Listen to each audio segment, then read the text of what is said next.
ఓం తత్సతు. శ్రీ గురుభ్యో నమః. ఈశ్వరో గురురాత్మేతి మూర్తిభేద విభాగినే వ్యోమవద్వ్యాప్తదేహాయ దక్షిణామూర్తయే నమః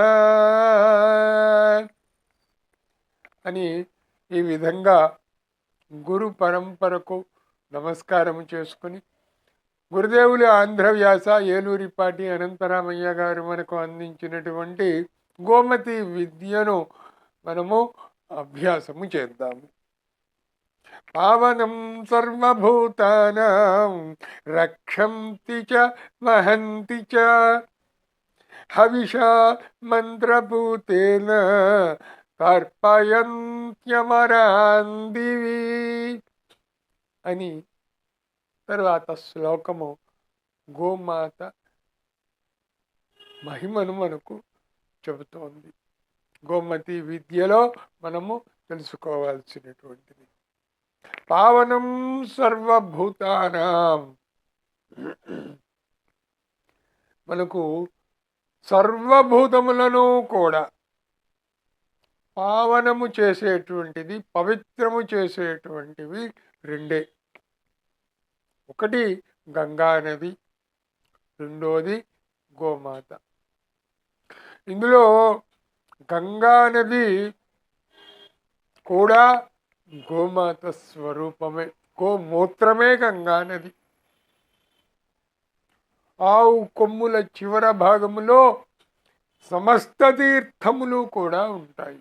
అంటే భూమి మీద ఉన్నటువంటి గంగా, కృష్ణ, గోదావరి ఇత్యాదులు మాత్రమే కాదు, 14 లోకాల్లో ఉన్నటువంటి సకల తీర్థాలు కూడా ఆవు కొమ్ముల చివర్లలో ఉంటాయి. అలాగే ఆవు గోమూత్రములో గంగా నది ఉంటుంది. కనుక ఆవులు సమస్తమును కూడా పావనము చేసేటువంటిది. అంటే వాటికి ఉన్నటువంటి పాప దోషములను ఇవి తీసివేస్తాయి. ఇంటిలో స్త్రీలు బహిష్టు ఉన్న, జాతా శౌచములు ఉన్నా, వృతా శౌచములు ఉన్నా, గ్రహణ దోషములు ఉన్నా సరే, గ్రహణము వస్తే అందరి దేవుళ్లకు కూడా దోషము ఉంటుంది. అందుకని ఆ దేవాలయాలను మరి శుద్ధి చేసేటువంటిది, పావనము చేసేటువంటిది గోమయము, గోమూత్రము, పంచగవ్యములు, ఆవు పాలు, ఆవు పెరుగు, ఆవు నెయ్యి, వీటితోటి సంప్రోక్షణ చేసి మళ్ళీ వాటిని శుద్ధి చేస్తారు గ్రహణము తరువాత. అంటే ఆ దేవాధిదేవులు ఉండేటువంటి దేవాలయాలను కూడా మరి శుద్ధి చేయాలి అని అంటే ఏదైతే పవిత్రమైందో అది మాత్రమే చేయగలుగుతుంది. ఏది పవిత్రము? ఆవు పవిత్రం. కనుక ఆవు పవిత్రము కనుక అది నిత్యము కూడా పావనమూర్తి కనుక అది దానికి ఏ జాతా శౌచములు, మృతా శౌచములు, గ్రహణ దోషములు ఇత్యాదులు ఏవి సోకవు. కనుక గోమాతను, గోగవ్యములను, గంగా నది పావన స్వరూపముగా చేస్తాం. అటువంటి వాటిల్లోది ఈ గోమాత. ఈ విధంగా మరి ఇంతకు ముందే మనం చెప్పుకున్నాము.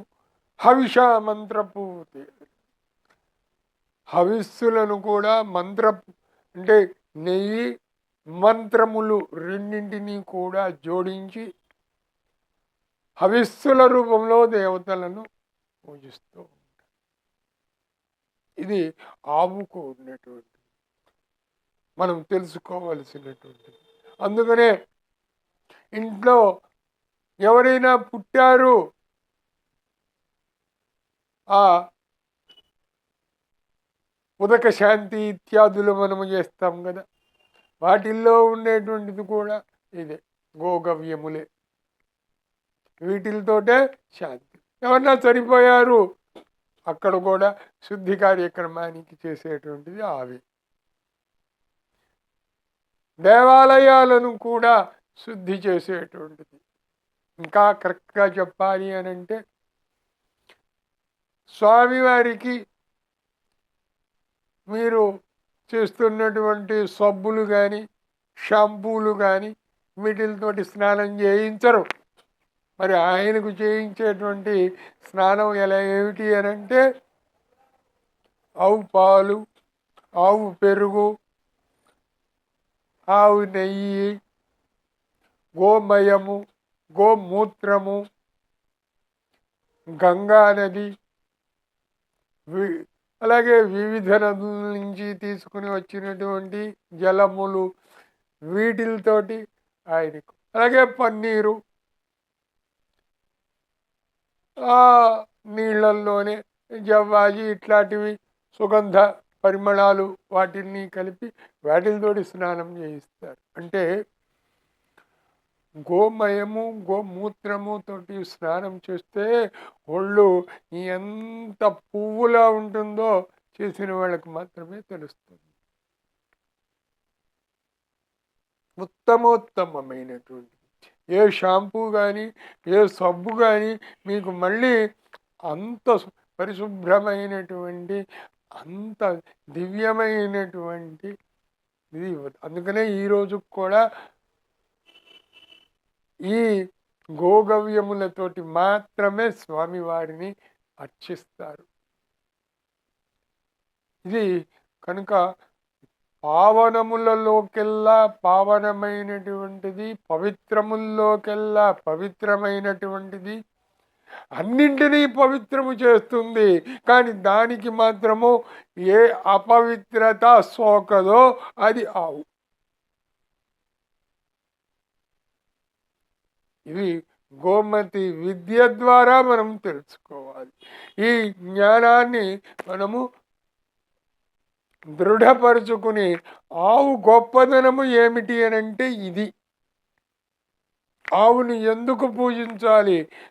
ఒక మరణము ఇంట్లో సంభవించిన, జననము సంభవించిన, లేకపోతే కొడుక్కి ఒడుగు చేసుకుంటున్న, కుమార్తెకు వివాహము చేస్తున్న, ఏమి చేసినా సరే ఆవు పూజ తప్ప. ఆవు పూజ లేకపోతే ఇంట్లో పురుడు లేదు, సీమంతము లేదు. అన్నింటికీ ఆవే. ఆఖరికి దేవాలయమునకు కూడా ఆవే. ఇది ఆవు సర్వవ్యాపకత మనకు తెలుపుతుంది. ఎందుకని అని అంటే ఎందుకని దేన్నైనా మనము శుద్ధి చేయాలి అని అంటే శుద్ధి అయినదే ఇంకో దాన్ని శుద్ధి చేస్తుంది. మరి ఆ శుద్ధి అనేటువంటిది ఆవుల దగ్గర మాత్రమే ఉన్నది కనుక ఆవులతోనే ప్రతిదాన్ని శుద్ధి చేస్తారు. ఇది ఈ శ్లోకములో ఉన్నటువంటి మనము 3వ చరణంలో తెలుసుకోవలసినటువంటి స్థిరమైనటువంటి గో విజ్ఞానము. ఓం తత్సతు. పరమేశ్వరార్పణమస్తు.